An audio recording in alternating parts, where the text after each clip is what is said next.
Hello friends, good day all. ഞാനിന്നൊരു another informative video ആയിട്ടാണ് വന്നേക്കുന്നത് കേട്ടോ. നിങ്ങൾക്ക് എല്ലാവർക്കും അറിയാം, ജലൂസിൽ ഓൾമോസ്റ്റ് എല്ലാവരും ജലൂസിലിൻ്റെ സിറപ്പുകളും ടാബ്ലറ്റുകളും എല്ലാം കഴിച്ചിട്ടുണ്ടായിരിക്കും. പക്ഷേ നിങ്ങളൊന്ന് ശ്രദ്ധിച്ചിട്ടുണ്ടോ അതിൽ എന്ത് കണ്ടൻസ് ഒക്കെ അടങ്ങിയിരിക്കുന്നത്? അലൂമിനിയം ഹൈഡ്രോക്സൈഡാണ് കൂടുതലും അടങ്ങിയിരിക്കുന്നത്, പിന്നെ മഗ്നീഷ്യം ഒക്കെ അടങ്ങിയിട്ടുണ്ട്. ഈ അലൂമിനിയം എന്ന് പറയുന്ന സാധനം നമുക്ക് എല്ലാ സാധനത്തിനും ഒരു മിനിമം ഡോസ് ഉണ്ട്. നമ്മുടെ ബോഡി വെയിറ്റ് അനുസരിച്ച് ഒരു മിനിമം ഡോസ് ഉണ്ട്. എല്ലാ മെഡിസിനും എന്ത് സാധനമാണെങ്കിലും, ഈവൻ സാൾട്ട് ആണെങ്കിൽ പോലും അതിനൊരു മിനിമം ക്വാണ്ടിറ്റി ഉണ്ട്. അപ്പോൾ അതിൽ കൂടുതൽ കഴിച്ചാൽ അലൂമിനിയം ടോക്സിറ്റി ഉണ്ടാവും. ഇത് ലീഡ് ചെയ്യുന്നത് എന്തിലോട്ടാണെന്നറിയാമോ? കിഡ്നി ഫെയിലറിലോട്ടായിരിക്കും ലീഡ് ചെയ്യുന്നത്. അപ്പം ഈ ക്രോണിക് യൂസ് ആയിട്ടുള്ള ഈ ചിലരുണ്ട്, എനിക്കറിയാവുന്ന 1-2 പേര് ഒരു 10-20 വർഷം കൊണ്ട് ഈ ജലൂസിൽ കുടിക്കുന്നുണ്ട് കേട്ടോ.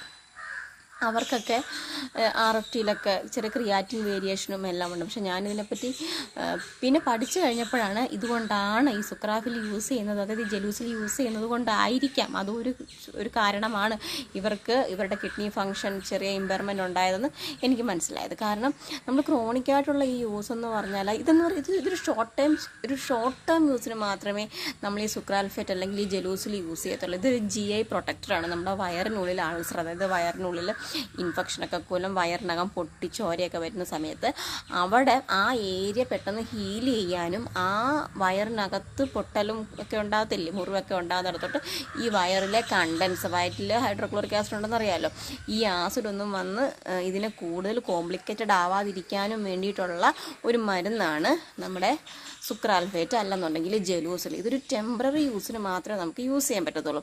ഇതൊരു പ്രൊലോങ്ഡ് യൂസാണ്, നമുക്കൊരു കിഡ്നി ഫെയിലറിലോട്ട് വരെ ലീഡ് ചെയ്യുന്നുണ്ട്. അതേപോലെ തന്നെ ഈ സുക്രാൽഫേറ്റ്, ഈ ജലൂസിൽ എന്ന് പറയുന്ന മെഡിസിൻ നമുക്ക് എംപ്റ്റി സ്റ്റൊമക്കിൽ മാത്രമേ കഴിക്കാൻ പറ്റത്തുള്ളൂ.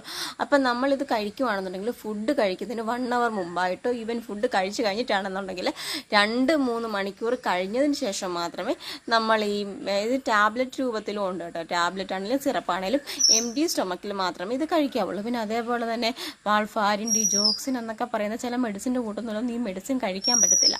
ഒരു 1 hour ഗ്യാപ്പൊക്കെ ഇട്ടിട്ടേ കഴിക്കാൻ പറ്റത്തുള്ളൂ. പക്ഷെ നമ്മുടെ വീട്ടിൽ ഇപ്പോൾ എനിക്കൊന്ന് ഈ ഒരു പുതിയ ജനറേഷനല്ല, അതിന് തൊട്ട് മുമ്പുള്ള ആ ഒരു കാലഘട്ടത്തിലുള്ള ഓൾമോസ്റ്റ് മിക്ക ആൾക്കാരും ഈ മെഡിസിൻ കഴിക്കുന്നുണ്ട്. ഞാൻ കണ്ടിട്ടുള്ളത് കഴിക്കുന്നതാണ്. പിന്നെ ഓരോരുത്തർക്കും ഓരോ എക്സ്പീരിയൻസ് അല്ലെ, ഓരോ കാര്യങ്ങൾ. അപ്പം നമ്മുടെ വീട്ടിലുള്ളവരോടും, അല്ലെങ്കിൽ നിങ്ങളിത് കാണുന്നുണ്ട്, നിങ്ങളിത് യൂസ് ചെയ്യുന്നുണ്ടെങ്കിൽ നിങ്ങൾ എത്രയും പെട്ടെന്ന് ഏതെങ്കിലും ഇനിയിപ്പോൾ ഒരു ഡോക്ടറെ കാണാൻ, എന്തെങ്കിലും കാര്യത്തിന് ഹോസ്പിറ്റലിൽ പോകുമ്പോൾ ഇതിനെപ്പറ്റി ഒന്ന് പറയുക.